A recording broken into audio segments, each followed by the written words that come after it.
साथियों, जय भीम, जय भारत, जय मंडल, जय जोहार, जय जवान, जय किसान, जय लोकतंत्र, जय विज्ञान। भारतीय संविधान जिंदाबाद। आज बहुत सारी रिपोर्टें तैयार होने के बाद,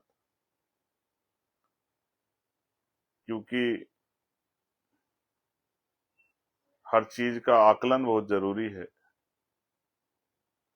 उस आकलन को होने के बाद मैं आपके बीच में हूं और मैं अपनी बात को शुरू करने से पहले समय समय पे भारत की धरती पे जन्मे और दुनिया में जन्मे सभी संतों, गुरुओं, महान पुरुषों को, क्रांतिकारियों को, महान योद्धाओं को, वीरांगनाओं को नमन करता हूं।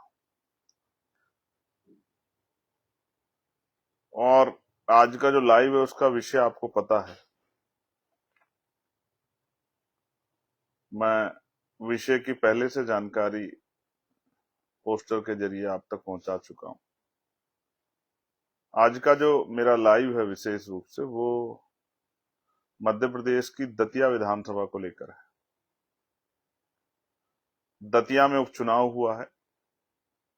उपचुनाव में आजाद समाज पार्टी काशीराम के प्रत्याशी ने तीसरा स्थान प्राप्त किया है। हालांकि मैं तीसरे स्थान पे खुश होने वाला व्यक्ति नहीं हूं, ना ही तीसरे स्थान पे सहमत होने वाला व्यक्ति हूं, ना ही वो चुनाव हमने तीसरे स्थान के लिए लड़ा था। वो चुनाव हमने प्रथम स्थान के लिए लड़ा था और मेरी दिली इच्छा थी कि मध्य प्रदेश की असेंबली में एक अम्बेडकरवादी विधायक बनना चाहिए, जाना चाहिए। इसलिए मैंने काफी प्रयास किया कि वहां हमें सफलता मिले। लेकिन ये लोकतंत्र है, जनमत का सम्मान होना चाहिए। जनता ने जो सम्मान हमें दिया है, मैं उसका धन्यवाद करता हूं दतिया की महान जनता को। वो किसी जाति के हों, किसी धर्म के हों, उन सब लोगों ने, नौजवान हों, किसान हों, महिलाएं हों, बुजुर्ग हों, बहनें हों, छात्र हों, कर्मचारियों, जिन्होंने हम पे भरोसा दिखाया, मैं उन सबको धन्यवाद करता हूं। मीडिया के साथियों का भी धन्यवाद करता हूं, प्रशासन के साथियों का भी धन्यवाद करता हूं, उन सब का धन्यवाद करता हूं जिन्होंने किसी भी तरह प्रत्यक्ष रूप से, अप्रत्यक्ष रूप से इस आंदोलन में, हमारे लिए तो एक आंदोलन था, एक चुनौती थी, स्वीकार की हमने, उसमें अपना योगदान दिया। चाहे वो बाहर से जाके साथियों ने जो मेहनत की हो, हमारी पार्टी के वरिष्ठ नेताओं ने, चाहे वो यूपी से गए हों या झारखंड से गए हों या दिल्ली से गए हों, चाहे वो साथी हों, या जो मध्य प्रदेश के नौजवान, ऊर्जावान, संघर्षशील और जो एक नया नेतृत्व समाज में तैयार हो रहा है, चाहे वो हमारे प्रदेश के मेन संगठन के साथी या हमारे सम्मानित ऊर्जावान प्रत्याशी हों या उनकी पूरी टीम, मैं उन सबको बहुत बहुत धन्यवाद देना चाहता हूं। पत्रकार साथियों को, युवा, जिन्होंने हमारी बात को दूर दूर तक पहुंचाने का काम किया, स्पेशली बहुजन मीडिया के साथियों, सोशल मीडिया के साथियों का भी मैं धन्यवाद देना चाहता हूं, जिन्होंने, देश भर के साथियों ने प्रचार किया हमारी रैलियों का, हमारे घोषणाओं का, हमारे कार्यक्रमों का, जिस भी तरह से प्रचार किया, मैं आपका आभारी। मैंने जैसा कहा कि हम स्थान प्रथम चाहते थे लेकिन नहीं मिला, लेकिन हम इससे निराश नहीं हुए। बस ये बात मैं आपको बताना चाहता हूं। मैं आपको याद दिलाना चाहता हूं कि इससे पहले हम लोग सेवड़ा लड़े थे तैयारी से, वहां हमें 29,000 वोट मिले थे इसी जिले में। अब हम दतिया लड़े, यहां हमें 22,527 वोट मिले। हमें बैलेट पेपर में वोट मिला, यानी कि पढ़े लिखे कर्मचारियों ने भी हम पे भरोसा जताया है। मैं उन सबका आभारी हूं। जो लोग कहते थे कि ये भीड़ तो है, रैलियों में लोग तो आते हैं लेकिन वोट में तब्दील होगी नहीं होगी, उन सबका मुंह बंद कर दिया आपने। और मैं एक चीज और कहना चाहता हूं, देश नहीं जानता लेकिन देश को जानना चाहिए कि वहां जो मुकाबला था वो सत्ता से था। कितने केंद्रीय मंत्री मैंने वहां देखे, कितने राज्य स्तर के मंत्री मैंने वहां देखे, इवन वहां के मुख्यमंत्री भी गलियों में घूम रहे थे, 4-4 दिन वही डेरा डाल के रखे, और फिर पुलिस एडमिनिस्ट्रेशन पे जिस तरह का दबाव होता है उसका भी मुकाबला करना था, और धनबल का मुकाबला भी करना था, अफवाहों का मुकाबला भी करना था, और जो एक मिला जुला जो है, एक जो भाईचारा वहां निभाया जा रहा था बाकी पार्टियों द्वारा, उसका मुकाबला भी करना था। लेकिन नजर हमारी सब पे थी, नजर हमारी सब पे थी, कौन सी पार्टी क्या कर रही है, और नजर रहेगी हमेशा, मेरी बात को आप याद रखें। आपके लिए चुनाव था, लेकिन हमारे लिए ये एक अवसर था अपने लोगों को, अपनी उन आवाजों को जो विधानसभा में जाके कमजोरों के लिए मजबूत आवाज बन सके, नौजवानों के लिए, किसानों के लिए, महिलाओं के लिए, पिछड़े वर्गों के लिए, शेड्यूल कास्ट के लिए, शेड्यूल ट्राइब के लिए, उनको, उन आवाजों को विधानसभा तक पहुंचाने का प्रयास था। मैं आपको कहना चाहता हूं ये बात कि बाबा साहब अम्बेडकर ने दल बनाया, तमाम पार्टियों के होते, कांग्रेस पार्टी के होते, उस समय जब उन्होंने पहला दल बनाया था तब वहां कांग्रेस पार्टी थी, लेफ्ट की पार्टियां थी, अकाली दल थी, मुस्लिम लीग थी, और भी पार्टियां रही होंगी, तो भी बाबा साहब अम्बेडकर ने दल बनाया, किसी दल पे भरोसा नहीं किया। और बाबा साहब बहुत विद्वान व्यक्ति थे, आज भी अगर दुनिया में उनका सम्मान है तो उनके ज्ञान की वजह से। बाबा साहब जानते थे कि जिन लोगों ने सदियों से हमें हक अधिकार नहीं दिए, वो इतनी आसानी से हमें हक अधिकार नहीं देने वाले, और लोकतंत्र को उन्होंने शक्ति का पुंज बताया। उन्होंने नारा दिया कि political power is the master key, it is the master की।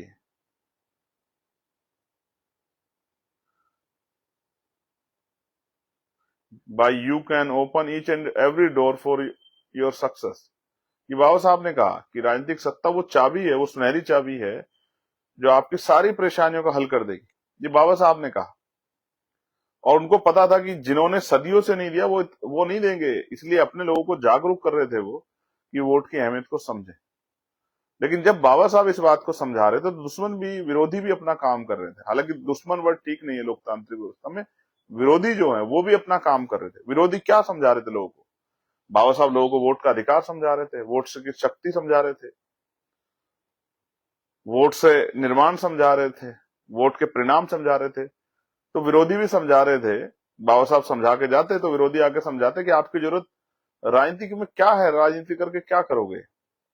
लोगों को राजनीतिक टेस्ट नहीं था, राजनीतिक शक्ति का एहसास नहीं था। जैसे जो जिसके पास 4 पहियों की गाड़ी ना हो, लग्जरी गाड़ी, मोटरसाइकिल चलता, उसको क्या पता कि लग्जरी गाड़ी में बैठने का आनंद क्या होता है। वो दूर से देख के सोचता है, फिर वो सोचता मेरे पास तो है नहीं, मुझे काहे को टेंशन लेनी, मैं तो मोटरसाइकिल के बारे में सोचूंगा जो मेरे पास है। इसलिए वो कहते हैं अरे भाई ये तो बहुत महंगा सौदा है, तो बहुत महंगी वो व्यवस्था है, इसमें नहीं, इसमें क्या करना, राजनीति तो बहुत बुरी चीज है। लेकिन आप देखो जो ये कहते हैं उनकी संख्या राजनीति में बहुत ज्यादा है, नीचे से लेके ऊपर तक, प्रधान से लेके प्रधानमंत्री तक। देश का इतिहास आप उठाओगे तो आपको मिलेगा कि वही लोग जो कहते हैं राजनीति बहुत बुरी चीज है, उनकी संख्या ज्यादा है।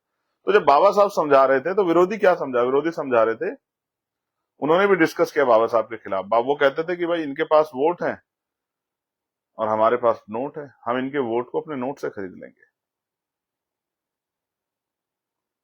और बाबा साहब समझा के जाते, पीछे से बातें कि भाई क्या चक्कर में पड़ रहे हो राजनीति राजनीति की, तुम लोग बताओ तुम्हारी आवश्यकता क्या है। कि साहब हमारे यहाँ तो रोटी नहीं है, हमारे यहाँ तो मकान ही नहीं है, हमारे यहाँ तो ये नहीं है, हमारे तो कहते आप कुछ पैसे रखो। तो लंबे समय से इस लोकतंत्र को धन तंत्र के जरिए सींचा गया, लोगों की वोट को लूटा गया पैसों के दम पे। आज भी होता ही है, कई जगह आप जाओगे आप देख लो, जैसे पंचायत के चुनाव होते हैं तो रात के अंधेरे में आते हैं जो लोग, 3-4 लोग खड़े हो जाते हैं, उनमें से एक सेटिंग ढूंढता है कि यहाँ कोई ठेकेदार है क्या जिससे जो मिल जाए। उस ठेकेदार को कुछ पैसे देता है कि भाई ये तेरे हैं, बाकी बता कौन कौन से वोट जो हमारे पाले में आ सकते हो। तो कहता साहब इनका आ जाएगा, बहुत गरीब लोग हैं, चलिए। तो उनके घर लेके जाता है कि बताओ भाई कितने की वोट है, तो कितने पैसे लोगे वोट देने के। तो वो वोट वहां बिकती है। ये होता है देश में आज भी बहुत बड़े पैमाने पे, और जागरूकता की कमी है वोट लोगों में। मैं इसका कई बार उदाहरण देता हूं कि आप देखिए कि जहां 100% वोटर जो है वोट नहीं करता, 60% लोग वोट करते हैं, और 40 35% वोट लेके सरकार बना लेते हैं एब्सोल्यूट मेजोरिटी की, पूर्ण बहुमत की, वहां लगभग 40% लोग वोट ही नहीं करते हैं। महत्वपूर्ण चुनाव में नहीं करते हैं, लोकसभा के समय नहीं करते हैं, उसी का परसेंटेज जो है 60, 62, 65% रहता है, 64% रहता है। तो समझिए 60% लोगों ने वोट किया और 35% लेके कोई पार्टी जो है वो सरकार बना रही है और 40% लोग वोट ही नहीं कर रहे हैं। इतनी जागरूकता की कमी है भारत के अंदर। तो वो भी विचार करते थे कि इनकी वोट को हम नोटों से खरीदते रहेंगे। और बाबा साहब तंग हो गए प्रयास करते करते कि इतनी शक्ति क्यों नहीं बना पा रहा हूं। समाज में गरीबी है, बेबसी है, लाचारी है, शिक्षा है, बेरोजगारी है, स्वाभिमान सम्मान का जीवन नहीं मिल रहा, जुल्म जाति अन्याय अत्याचार हो रहा है। तो ये लोग क्यों नहीं शासन बनाना चाह रहे, क्यों नहीं शक्ति बनाना चाह रहे, क्यों नहीं सत्ता बनाना चाह रहे। बाबा साहब जा जाके समझाते, और जब बाबा साहब निकल जाते तो लोग अपने रोज की जो परेशानी है उसमें खो जाते, और लोग आके फिर वो पैसा वैसा देके वोट को अपने खेमे में कर लेते। बाबा साहब ये कहते कहते चले गए, भाई राज बनाओ, राज बनाओ, जाओ अपने घर की दीवारों पे लिख दो कि हम इस देश के शासक हैं। अब शासक कहाँ, ये तो वो सोचते कि भाई रोज की जरूरतें पूरी हो जाए। और इस बात को जब मान्यवर काशीराम साहब ने अपने शब्दों में कहा तो उन्होंने कहा कि वोट को बेचना नहीं है, वोट की रक्षा करनी है, ऐसे करनी है जैसे बहन बेटियों की रक्षा करनी की जाती है, ऐसे रक्षा करनी है वोट की। ये काशीराम साहब ने नारा दिया। वो समझ गए कि देखो बाबा साहब ने वोट का अधिकार दे दिया, मगर वोट तैयार नहीं हो रही है, वोट तो बिक जा रही है। तो जा कहते हैं कि भाई वोट को बेचना नहीं है, वोट की रक्षा करनी है, वोट की सुरक्षा करनी है, वोट को किसी जिम्मेदार आदमी को सौंपना है, वोट को फेंकना नहीं है। और इस बात का असर इतना गंभीरता से हुआ, काशीराम साहब ने जाकर समझाया तो लोगों की समझ में आ गया। तो उनके आंदोलन में शक्ति दी, मुझे कहने में कोई परहेज नहीं है, उनके नेतृत्व को मैं सैल्यूट करता हूं कि उन्होंने जो रिक्शा चलाता था, जो दूसरे खेत में काम करता था, जो परचून की दुकान पर काम करता था, जो कहीं और काम करता, उसके मन में भाव पैदा कर दिया कि हम शासक बन सकते हैं। और यही थी उस आंदोलन की सबसे बड़ी शक्ति कि वहां पढ़ा लिखा कर्मचारी भी और गांव में रहने वाला आम आदमी भी, मजदूरी करने वाला व्यक्ति भी, उसके मन में भी ये विचार आता था कि हमें राजकाज लेना है। तभी वो आंदोलन परवान चढ़ा। आज मैं बधाई देता हूं,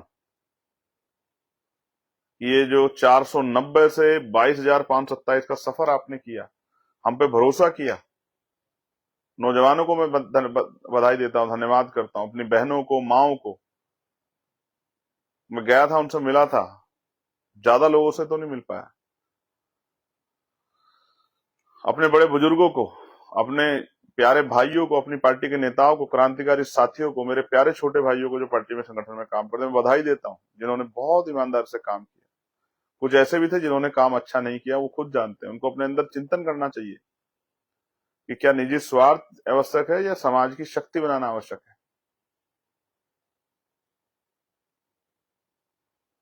तो मैं उन सबको बधाई देता हूं।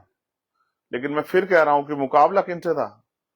बाबा से याद करो बाबा साहब का समय, कि जैसे हम समझाने जा रहे थे तो ये लोग कह रहे थे कि यार क्या करोगे, काहे के चक्कर में पड़ रहे हो, सरकार थोड़ा ही बदल रही है, लो पैसा लो, वोट वो करो। लेकिन मैं बधाई दूंगा, लोगों ने अपने वोट को बेचा नहीं इस बार। हो सकता है कुछ लोग किसी नेता के, किसी विधायक के, किसी सांसद के, किसी पूर्व मंत्री के इन्फ्लुएंस में चले गए हो, लेकिन बेचा नहीं है। मैं इस बात को समझता हूँ, बहुजन समाज के लोगों में जागरूकता पैदा होगी। लेकिन मैं धन्यवाद देता हूं कि आपने हम पे भरोसा किया, आजाद समाज पार्टी भरोसा किया, हमारे संगठन ने भरोसा किया, हमारे प्रत्याशी पे भरोसा किया, हमारी जो पॉलिसी है उस पर भरोसा किया। और उनमें भी नौजवानों का मैं धन्यवाद बहुत करना चाहता हूं। मैंने देखा वो किस तरह संघर्ष कर रहे थे, मेरी एक आवाज पे जाकर डट के वहां काम कर रहे थे। मैं उन सारे भाइयों का धन्यवाद करता हूं। मैं एनालिसिस कर रहा था कि हमें कौन से बूथ से कितने वोट मिले, किस किस व्यक्ति ने मेरी बात मानी। मैं आभारी हूं आपका। उनके लिए 22,000 होंगे, मेरे लिए 22 लाख है। और मैं आपको विश्वास दिलाता हूं, जिस विश्वास से आपने वोट किया है, मध्य प्रदेश में इसको मैं सूद समेत चुकाऊंगा। जब उत्तर प्रदेश का चुनाव खत्म हो जाएगा तो मैं अपने पार्टी के वरिष्ठ नेताओं को मध्य प्रदेश की तरफ, राजस्थान की तरफ कहूंगा कि वो कूच करें, और वो जिस तरह वो उत्तर प्रदेश में मेहनत करें, इस तरह जाके मध्य प्रदेश में मेहनत करें, वहां भी राजकाज बनाने के लिए प्रयास करें, और लोगों का जो विश्वास उसको मजबूत करें। आज हम दतिया जिले की 2 सीटों पे कम से कम 25 से 30,000 के वोट के बीच में खड़े हैं। तो आप देखना अगली बार हमारे विधायक जीतेंगे वहां से। ये भी भाव रहता है कि भाई जो वोट दे रहे हैं बहुजन समाज के लोग, समझदारी खराब ना हो जाए, जीत प्रत्याशी हार ना जाए, ये भी भाव रहता है। लेकिन अब तो हम बेस वोट पे कम से कम, देखिए अगर हम एवरेज लगाएंगे दतिया और सेवड़ा तो कम से कम 25,000 वोट पे हम लोग हर विधानसभा में खड़े हैं। हम लोग जातियों का समन्वय बना के, बहुजन समाज में भाईचारा पैदा करके, किसी को हम लोग वहां दतिया चेयरमैन ही लड़ाएंगे, किसी को इंद्रगढ़ में लड़ाएंगे, किसी को सेवड़ा में लड़ाएंगे, कि फिर विधानसभा हम लोग लड़ाएंगे अपने साथियों को। और मैं फिर कह रहा हूं, मैंने अपने पार्टी के वरिष्ठ नेताओं से कहा कि वो दौड़ लगाएं। 22,000 वोटों का मतलब ये है कि वहां का जो बहुजन समाज है, वहां के जो पढ़े लिखे लोग हैं, किसी वो चाहते हैं कि तीसरा विकल्प आए। वो कांग्रेस और भाजपा तक सीमित नहीं रहना चाहते। वो इनको अजमा चुके, जब तो इनसे नाराज होकर इनको हटाते हैं। अगर इनसे नाराज ना होते तो इनको क्यों हटाते? लेकिन तीसरे विकल्प ना होने के कारण वो सारा वोट मजबूरी में दे देते हैं। कभी घनश्याम को देते हैं, कभी घनश्याम से नाराज होके आशुतोष तिवारी को देते हैं, कभी आशुतोष तिवारी को देते हैं, फिर नाराज होकर घनश्याम सिंह को देते हैं, क्योंकि इसने अच्छा काम नहीं किया। अब तीसरा विकल्प आया तो अब ज्यादा काम करना पड़ेगा हर व्यक्ति को। और मैं आज कहना चाहता हूं, हम पूरे मध्य प्रदेश की अंतिम अंतिम व्यक्ति को तक पहुंचने का प्रयास करेंगे, अपनी पॉलिसी पहुंचाने का प्रयास करेंगे, और आखिरी विधानसभा को भी हम लोग जो है टच करने का प्रयास करेंगे। वहां लीडरशिप, वहां का संगठन मजबूत करने का काम करेंगे। मैं मध्य प्रदेश के साथियों को विश्वास दिलाता हूं। आपने जो कर्ज चढ़ाया हमें वोट देके, इस कर्ज को हम लोग अपने सर माथे रखते हैं और हम लोग इसको उतारेंगे, आपकी शक्ति बना के देंगे। मैं आपको विश्वास दिलाता हूं। आपने अपना काम कर दिया, आपने एहसास करा दिया कि आपने शुरुआत कर दी। हम आपके साथ हैं। हम आपके इस एक एक वोट को जो है, अभी जमीन पे भी लड़ाई लड़ेंगे। जब भी सेवड़ा, दतिया, पूरे मध्य प्रदेश की आवश्यकता पड़ेगी, आना जाना भी करेंगे, लड़ाई भी लड़ेंगे, संघर्ष भी करेंगे। और जो कार्यकर्ताओं के साथ, उनके परिवारों के साथ सरकार अब अन्याय कर रही है, मैं चेतावनी देना चाहता हूं सरकार को, इस तरह गलतफहमी ना पाले। ये दिल्ली का आंदोलन याद रख ले सरकार, कोई मध्य प्रदेश सरकार ये सोच बैठी हो। मध्य प्रदेश में अगर बहुजन समाज खड़ा होगा तो ये 13% होल्ड नहीं कर पाओगे। मैं बहुत जिम्मेदार सरकार को कहना चाहता हूँ, गलतफहमी मत पालना। वो उस समय नहीं रहा कि कमजोर वर्गों के लिए अपने अधिकार को लुटते देखते थे। आज बहुजन समाज के जो लोग हैं, वहां जो गुर्जर समाज के लोग हैं, यादव समाज के लोग हैं, पाल, प्रजापति, कश्यप, मौर्य, साक्य समाज के लोग हैं, लोधी समाज के लोग हैं, जिस दिन इनके नौजवान बच्चे खड़े हो जाएंगे ना अपने हक अधिकार के लिए, सैन विश्वकर्मा के बच्चे खड़े हो जाएंगे अपने हक अधिकार के लिए, और शेड्यूल कास्ट की तमाम जातियों के बच्चे खड़े हो जाएंगे अपने अधिकार के लिए, मैं गारंटी से कहता हूं कि किसी के पिछलग्गू नहीं बनेंगे। ये अपनी ताकत स्वयं बना लेंगे, अपने बीच के व्यक्ति को उठा के नेता बना देंगे। और उदाहरण है बहुत सारे हमारे सामने, आपके सामने। आप घमंड में मत रहना। मैं सत्ता को कहना चाहता हूं, अगर कार्यकर्ताओं पर जुल्म करने की कोशिश की, जिस तरह मेरे पास सूचना आई, अगर ऐसा होगा तो मैं स्वयं आऊंगा वहां और बैठूंगा धरने पे।